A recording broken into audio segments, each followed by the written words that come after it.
नमस्कार मित्रमैत्रिणींनो, घेऊन आलो आहे आणखीन एक पॉडकास्ट. लामण डेव्हलपर्स प्रस्तुत लेक माहेरचा कट्टा आणि आर्यवर्त हेरिटेज फाउंडेशन ज्या संलग्न विद्यमाने आपण ही पॉडकास्टची सिरीज सुरू केलेली आहे. तर त्यामध्ये आज एक अशी महिला जिला आपण नारीरत्न म्हणून गौरवत आहोत येत्या लेक माहेरच्या कट्ट्याच्या अवॉर्ड सेरेमनीमध्ये. तर तिची जीवनगाथा आपण या माध्यमातून आज जाणून घेणार आहोत. तर या नारीरत्न महिलेचं नाव आहे सोनाली साठे. तो सोनाली साठे मॅडम, या कार्यक्रमामध्ये तुमचं खूप खूप स्वागत आहे. तुमच्याबद्दल सर्वच काही जाणून घ्यायचं आपल्या लेक माहेरच्या कट्ट्यातील महिलांना आवडेल, या ऑडियन्सला आवडेल. तर थोडंसं आपण बॅकग्राऊंडकडे जाऊया. शिक्षण कुठे झालं? माझं शिक्षण पुण्यामध्येच झालं. शालेय शिक्षण, महाविद्यालयीन शिक्षण. मी प्रॉपर पुण्याची असल्यामुळे. अच्छा, जुनं पुणे नवीन पुणे असं म्हटलं तर? जुन्या पुण्यात, पेठेमध्ये. अच्छा, पेठेमध्ये. ओके. आणि मग कॉलेज वगैरे? कॉलेज फर्ग्युसन कॉलेज आहे माझं. शाळा माझी अहिल्यादेवी आहे. ओके. आणि तिथेच सगळं शिक्षण माझं पूर्ण झालं. कुठल्या क्षेत्रातलं शिक्षण होतं तुमचं? फर्ग्युसन कॉलेजच्या प्रिमायसिस मध्ये जगन्नाथ राठी JRVGTI म्हणून इन्स्टिट्यूट आहे, तिथे माझं इंटिरियरचं शिक्षण पूर्ण झालं. अच्छा, इंटिरियर डेकोरेशन. करेक्ट. आणि त्याच्याशी संलग्न ग्राफिक्स मध्ये पण मी माझं शिक्षण पूर्ण केलं, कारण त्याच्यातच मला जास्त इंटरेस्ट होता. क्या बात आहे. आणि मग हे शिक्षण संपल्यानंतर करिअर म्हणून प्रोफेशन काय होतं तुमचं इनिशियल फेज मध्ये? खरं तर शिक्षणाचा आणि करिअरचा काही संबंध नाहीये. शिक्षण झाल्यानंतर सुट्टीमध्ये काय करायचं म्हणून एका इंजिनिअरिंग फर्म मध्ये मी ऍडमिन म्हणून जॉईन झाले. आणि तेच आता कंटिन्यू आहे गेले 22 वर्ष. सो इंटिरियर डेकोरेशन हा करण्याचा कधी विषयच आला नाही? कधीच नाही. सो मॅडमचं आपण थोडक्यात जर इंट्रोडक्शन सांगायचं झालं तर हे एक बहुआयामी व्यक्तिमत्व आहे. सगळ्यात पहिली गोष्ट म्हणजे नॉन IT बॅकग्राऊंड मध्ये आहेत, पण IT संदर्भामधल्या टेक्निकल गोष्टी सध्या हँडल करतात. सो मॅडम, थोडंसं मला तुमच्या IT सेक्टरच्या कंपनीबद्दल, त्याचं नाव, त्याचं कालावधी, थोडंसं बॅकग्राऊंड सांगाल? माझा आता IT स्टार्टअप आहे. 1.5 वर्ष झाली आहे. आम्ही तीन पार्टनर्सनी मिळून ते सुरू केलेलं आहे. माझे बाकीचे 2 पार्टनर्स हे IT क्षेत्रातले 27 वर्ष अनुभव असलेले आहेत. आणि मी ऍडमिन क्षेत्रातला 22 वर्षाचा अनुभव म्हणून याला जॉईन झाले. आमच्या तिघांची 3 वेगवेगळी डिपार्टमेंट्स आहेत. त्यापैकी टेक्निकल डिपार्टमेंट्स ते 2 जण सांभाळतात. आणि माझी टेक्रिगर IT सोल्युशन्स प्रायव्हेट लिमिटेड म्हणून कंपनी पुण्यामध्ये नळस्टॉपला स्थापित आहे. त्याच्यामध्ये आम्ही M-कॉमर्स, ई-कॉमर्स मध्ये काम करतो. आम्ही CRM, प्रॉडक्ट्स आणि सर्व्हिसेस या तिन्ही गोष्टी करतो. आत्ताच आमचं 1 जानेवारीमध्ये ॲप लॉन्च होणार आहे, जे की ज्याच्यामध्ये सर्व्हिसेस, प्रॉडक्ट ह्या सगळ्या गोष्टी दिल्या जाणार आहेत. आम्ही ते प्रोव्हाइड करणार आहोत. त्याच्याविषयी काम चालू आहे. आणि तसंच डेव्हलपमेंट, टेस्टिंग हे सर्व्हिसेस आपण आमच्या कंपनीतर्फे देतो. अच्छा, म्हणजे आपण जेव्हा ऍप म्हणतो तेव्हा मग त्याच्यामध्ये आपलं बेसिक वेबसाईट पासून सगळ्या प्रकारच्या सर्व्हिसेस, अगदी तुम्ही ग्रोसरी शॉपिंग, तुमचं रुटीन कपडे घ्यायचे, तुम्हाला शूज घ्यायचे, तुमचे मोबाईल्स आहेत, सगळ्या प्रकारचे जे तुम्ही इतर ऍप्स मधून करता ते सगळं तुम्ही एका ऍप मधनं करणार आहात. आणि प्लस त्याच्यामध्ये सर्व्हिसेस पण मिळणार आहेत तुम्हाला.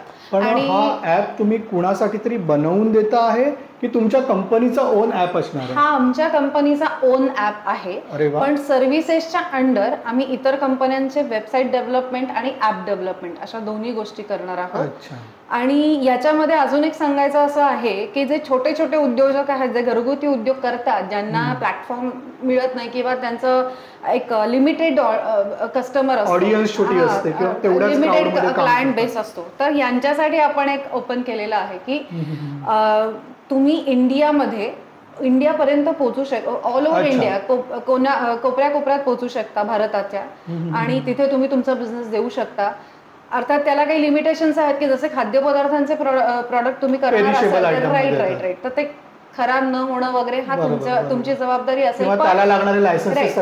इन शॉर्ट, तुम्हाला कस्टमर बेस निर्माण करून देणं ही आमच्या ऍपची जबाबदारी राहणार आहे. अच्छा, ऍपचं नाव मी आता नाही डिक्लेअर करत. आम्ही अपेक्षित नाही ठेवत आहोत की तुम्ही ऍपचं नाव आता सांगावं, कारण की त्याचा लॉन्च थोडा ग्रँड झाला तर आपल्याला जास्त आवडेल. त्याची लॉन्च सेरेमनी खूप ग्रँड असणार आहे, जानेवारीमध्येच असेल. आणि त्याचं मी डिक्लेअर करेन सोशल मीडिया. त्यांनी ऑलरेडी सांगितलं की जानेवारीमध्ये त्यांचा असा एक ऍप येतोय जो तुमचा ग्राहक वर्ग वाढवून देण्यासाठी तुम्हाला मदत करेल. मग या व्यतिरिक्त ग्राहक वर्ग वाढवणे ही सगळ्यांचीच गरज आहे, पण या व्यतिरिक्त जे छोटे उद्योजक आहेत किंवा जे साधारणपणे आपण त्याला तिकीट साईज मध्ये म्हणू की वार्षिक 20 लाख 15 लाख बिझनेस करतात, यांना तुमची IT कंपनी कुठल्या कुठल्या प्रकारच्या सर्व्हिसेस केटर करू शकते?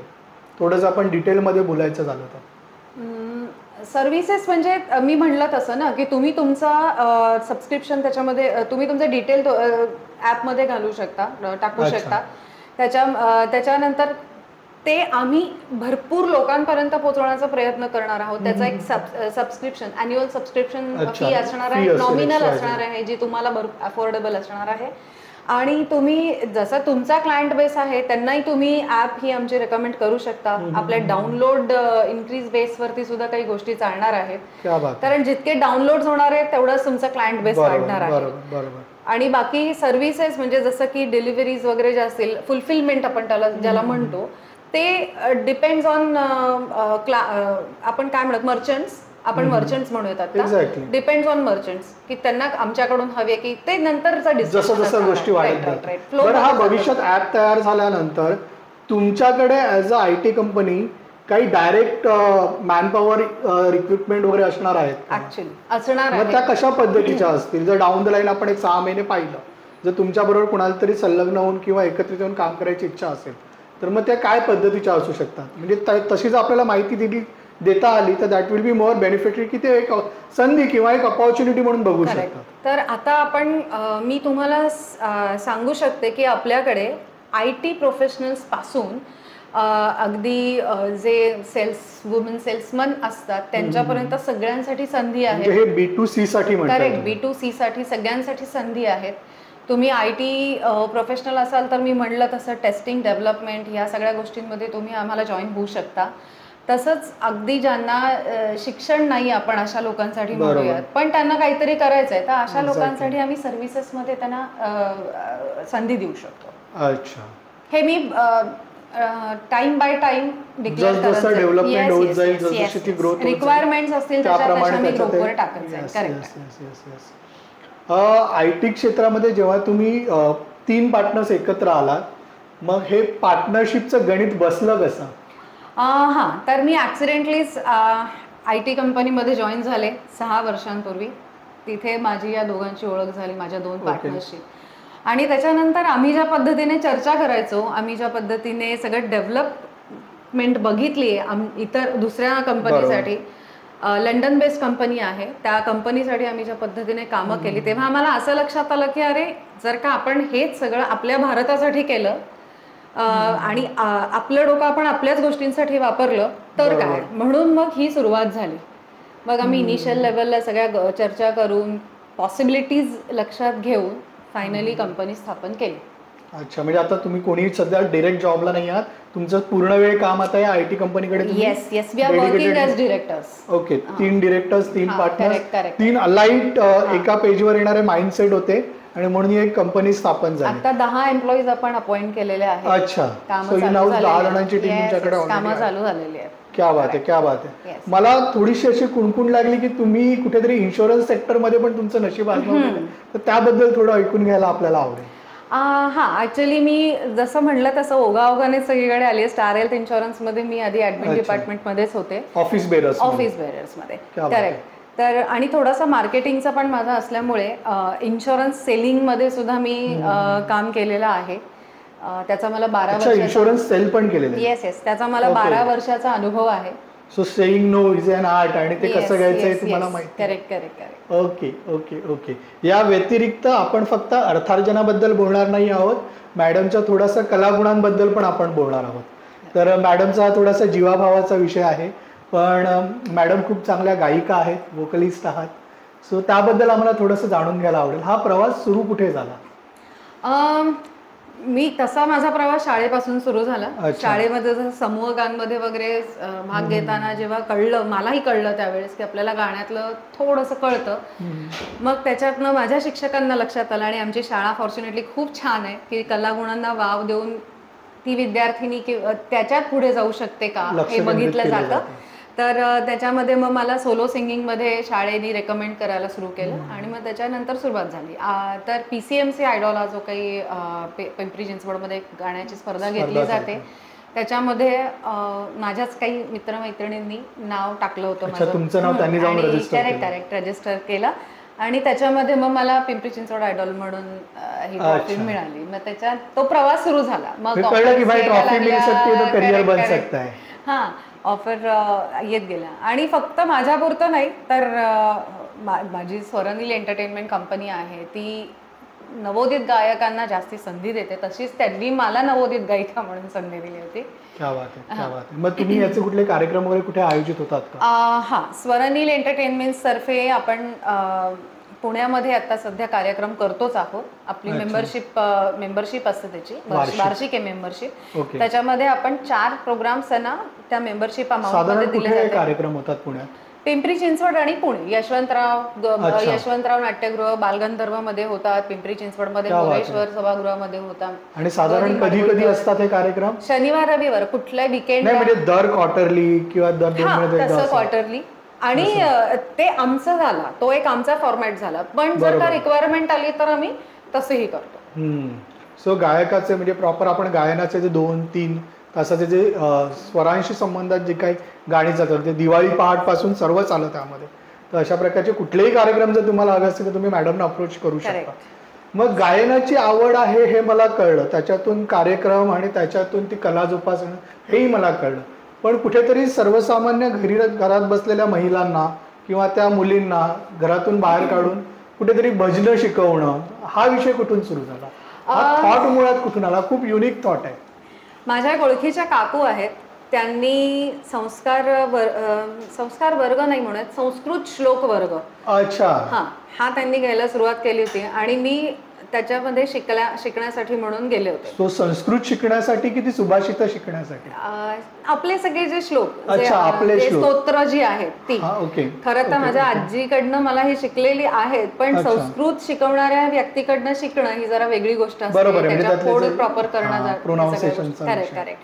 तर तसं माझी सुरुवात झाली. तर तिथे आमचा भजनाचा जेव्हा विषय झाला की मी भजन पण करते, तर मग त्या मुलींनी मला येऊन माझी भेट घेतली आणि मग मला विचारलं की आमचे क्लासेस घेशील का. तर तसे ते क्लासेस सुरू झाले. आता माझे भजनाचे क्लास माझा आठवड्यातनं 2दा मी घेते. त्याच्यामध्ये मी त्यांना टाळवारी असतो, गुरुवारी असतो, आणि जर का कार्यक्रम असेल तर मग मी शनिवार रविवारी पण त्याची प्रॅक्टिस घेते. दर गुरुवारी चालतात. कुठे चालतात? हे माझ्याच सोसायटीत, मी आता जिथे राहते रुनाल्स रॉयल कासा, तिथे चालतात. पण जर का कोणाला आणखी भजनाचे क्लासेस माझ्याकडनं करून घ्यायचे असतील तर ते त्यांच्या सोसायटीमध्ये पर्टिक्युलर ग्रुप तयार करून, शक्यतो मी 10 जणींच्या ग्रुपसाठी ते करते. तसा त्यांनी ग्रुप जर तयार केला तर मी तिथे येऊन पण शिकवणं सुरू करू शकते, प्रिफर करते. करेक्ट. तर त्याच्यामध्ये आता आपण भजनांचे कार्यक्रम पण घेतो. भजनांच्या कार्यक्रमाची माझी बिदागी असते, ती दरवर्षी वाढत जाते. त्यामुळे मी आता पर्टिक्युलर अमाऊंट असं काही सांगणार नाही. तर ती वाढत पण जाते, कारण या मुलींचा येण्या जाण्याचा खर्च असतो, त्यांनी दिलेला वेळ असतो, असं सगळं त्याच्यात आहे. त्याच्यात आतापर्यंत तुम्ही असे किती महिला वर्गाला अभंग किंवा भजन शिकवली आहेत? माझा आता 14 जणींचा ग्रुप आहे. त्या कुणीही संगीत क्षेत्राशी निगडीत नाहीत, पण आज त्या 1.5 वर्षानंतर 2 वर्षानंतर अतिउत्तम गातात, त्यांना कळतं. आणि मुळात म्हणजे समवयस्क असून सुद्धा एक विद्यार्थिनी दशेमध्ये आहेत त्या, आणि फॉलो करतात जे सांगितलं जातं त्यांना. क्या बात आहे, क्या बात आहे. सो मग हा पण एक वेगळा अभंगांचा प्रवास जो चालू आहे तो चालूच आहे तुमचा. या सगळ्या गोष्टींमध्ये तुम्ही डाऊन द लाईन एक 3 वर्ष 4 वर्षामध्ये मी तिन्ही बाबतीत विचारणार आहे की IT सेक्टरमध्ये काय ग्रोथ पाहता तुमच्या कंपनीबद्दल, गायन कले क्षेत्रातली जे तुमचा जिव्हाळा आहे त्यामध्ये तुम्ही इंडिव्हिज्युअली काय ग्रोथ पाहता, आणि भविष्यात किती ऑडियन्स किंवा किती महिला वर्गांपर्यंत हे भजन शिकवण्याचे कार्यक्रम किंवा भजन शिकवणं तुम्ही पोहोचवू पाहता, या तिन्ही सेगमेंटबद्दल आम्हाला सांगा. आता इन्फॉर्मेशन टेक्नॉलॉजीच्या संदर्भात म्हणायचं झालं तर ऑब्व्हियस प्रत्येकाला वाटतं माझी कंपनी खूप मोठी व्हावी, तसं मलाही वाटतं माझी कंपनी खूप मोठी व्हावी, आणि म्हणजे गरजू लोकांना पण त्याच्यातनं काहीतरी अर्थार्जन व्हायला हवं. कारण नेहमी आपले अनुभव असे आपण आता सोशल मीडियावर बघतो शॉर्ट्समधनं वगैरे, की असे खूप लोक आहेत ज्यांच्याकडे टॅलेंट भरभरून आहे, पण त्यांना पोटेन्शियल मिळत नाही, त्यांना प्लॅटफॉर्म मिळत नाही. तर तसं मला काहीतरी माझ्या तिन्ही सेगमेंट्समधनं करायचं आहे, ती सेक्टर्समधनं करायचं आहे, की ज्यांच्याकडे खरंच कलागुण आहे त्यांना सगळ्यांना वाव दिला पाहिजे, जे टॅलेंटेड आहेत त्यांनाही वाव मिळाला पाहिजे, असं मी माझ्या कंपनीकडनं बघते. गाण्याचं म्हणाल तर मलाही गायला आवडेल आणि सोबत इतरांना घेऊनही गायला आवडेल. माझे कार्यक्रमही देशभरात विदेशातही व्हावेत असं मला साधारण एका कार्यक्रमामध्ये एका वेळी किती गायक असे मॅक्झिमम नंबर तुम्ही ऑर्केस्ट्रा किंवा असं जे काही गायनाचे नाही. कार्यक्रम आहेत ते केलेत? ते कसं असतं, ते गाण्यांवरती अवलंबून असतं. गाण्यांची संख्या, गाण्यांचे प्रकार त्याच्यावर अवलंबून असतं. तरी साधारण आपण 4 गायक घेऊन, 2 गायक 2 गायिका घेऊन असं करतो. अख्खी क्रू जी काय असेल ते. आणि जर का सेलिब्रिटी इव्हेंट, मी सेलिब्रिटी इव्हेंट पण करते. अच्छा. मग सेलिब्रिटी इव्हेंट असेल तर ते त्यांचाच ट्रूप घेऊन येतात. आपण फक्त म्युझिशियन्स आणि ऑडिटोरियम प्रोव्हाइड करण्याचं काम करतो त्यांना. अच्छा. आणि जर असे कुणाला जर कार्यक्रम सेलिब्रिटी इव्हेंट्स घ्यायचे असतील तर त्यांची काय माइंडसेट त्यासाठी तयार पाहिजे? कुठली तयारी करून त्यांनी यायला पाहिजे? सगळ्यात महत्वाचं म्हणजे फिनान्शियल बजेट. पैसे की बात. Yes, budget. बजेट हे सेलिब्रिटीजचं आपण नाही ठरवू शकत, सेलिब्रिटीज ठरवतात. बरोबर आहे. त्यामुळे बजेट हा सगळ्यात महत्वाचा मुद्दा. त्याच्यानंतर तुम्ही ज्या लोकॅलिटीमध्ये कार्यक्रम करताय ती लोकॅलिटी, तेथे क्राऊड किती येणार आहे. कारण नेहमी असं विचारलं जातं, जो समजा मला स्पॉन्सरशिप मिळाली तर स्पॉन्सर असा विचारतो तुमचं तिकीट सेलिंग किती असणार आहे. तर या सगळ्या गोष्टींचा अभ्यास करून तयारी करून येणं असं मला वाटतं गरजेचं आहे. भविष्यात पुणे सोडून बाहेर कुठे भजनं शिकवायची संधी मिळाली तर ती कशी काय मॅनेज करू शकाल? आपला ग्रुप फार मोठा आहे. नक्कीच ऑनलाईन हा तर उत्तम पर्याय आपल्याकडे आता आहेच आहे. ऑनलाईन जर करायचं झालं तर मग वीकडेज मध्ये कधीही एक संध्याकाळ नंतर, कारण मी स्वतः माझी कंपनी हँडल करत असल्यामुळे साधारण 6-7 नंतर वेळ देऊ शकते तासाभराचा. ऑनलाईन भजनाचे क्लासेस तर मी नक्कीच करू शकते. आणि जाऊन मग तसं महिनाभरात एखादी व्हिजिट मी त्या ग्रुप्सना देऊ शकते. म्हणजे की त्यांचे प्रोग्रेस रिपोर्ट बघतो जो आपण, तसा बघू शकते. किंवा हा बाबा हा थोडासा आता stage 1, stage 2, master, super master असं. सो मी तुम्हाला एक 3 सेगमेंटमध्ये पाहतो. एक प्रोफेशनल पर्सनॅलिटी, त्यामध्ये दडलेला कला, आणि त्या व्यतिरिक्त समाजाला देण्यासाठी काहीतरी म्हणून मग भजनी मंडळ आणि त्यांची ट्रेनिंग, हा सगळा भाग येतो. या व्यतिरिक्त मला आता थोडंसं लेखमायाच्या कट्ट्याबद्दल तुम्हाला विचारायला आवडेल. तुम्ही लेखमायाच्या कट्ट्यामध्ये कसे काय असोसिएट झालात किंवा जॉईन कसे झालात, त्याची काही स्टोरी वगैरे? लेखमायाच्या कट्ट्याचं सजेशन ऍक्च्युअली फेसबुकवर आलं होतं. ओके. आणि लेख माहेरचा कट्टा हेच नाव जे एकदम खूप आपलंसं वाटतं, त्यामुळे मी ते जॉईन झाले. आता मला तो ग्रुप जॉईन करूनही मला असं वाटतं 3 वर्ष तरी नक्कीच झाली. मोठा स्पॅन आहे त्याच्यामध्ये. आणि बघितलं की जेव्हा मुली विश्वास ठेवून डिस्कस करतात ग्रुपवरती तेव्हा छान वाटतं. आणि अनोळखी व्यक्ती सुद्धा आपल्याला एखादी गोष्ट सांगते, मदत करते, हे फिलिंग फार मस्त आहे. LMK साठी काय कॉन्ट्रीब्युट करायला आवडेल लेखमायाच्या कट्ट्यासाठी भविष्यात? LMK साठी कॉन्ट्रीब्युट करायला आवडेल, जसं मी म्हटलं तसं की माझ्याकडनं मी जेवढ्या मी स्वतः सोशल वर्कमध्ये पण आहे. मला लेखमायाच्या कट्ट्याकडनं महाराष्ट्राची हिरकणी हा पुरस्कार मिळालेला आहे सोशल वर्कसाठी. आणि आता लोकसेवा अकादमीचा पण मला पुरस्कार मिळाला याच्यासाठी. तर मी शक्यतो महिलांमध्ये कॉन्फिडन्स आणण्याचा प्रयत्न करत असते. तर तसं मला लेखमायाच्या कट्ट्याच्या अशा तळागाळातल्या मुलींपर्यंत जाऊन की तुम्ही काय करू शकता हे मी नक्कीच सांगू शकते. मी त्यांना प्रत्येक ठिकाणी पैसा काही मोजला जाणार नाहीये, तर कोणीही मला काही मदत मागितली तरीही नक्कीच कॉन्टॅक्ट करू शकता. सो कसं असतं की तुमची मुळात घेण्याची मानसिकता पाहिजे किंवा तुम्हाला प्रश्न पडले पाहिजे. जोपर्यंत तुम्हाला प्रश्न पडत नाही ना तोपर्यंत तुम्ही ती उत्तरं शोधायला तयार नसता.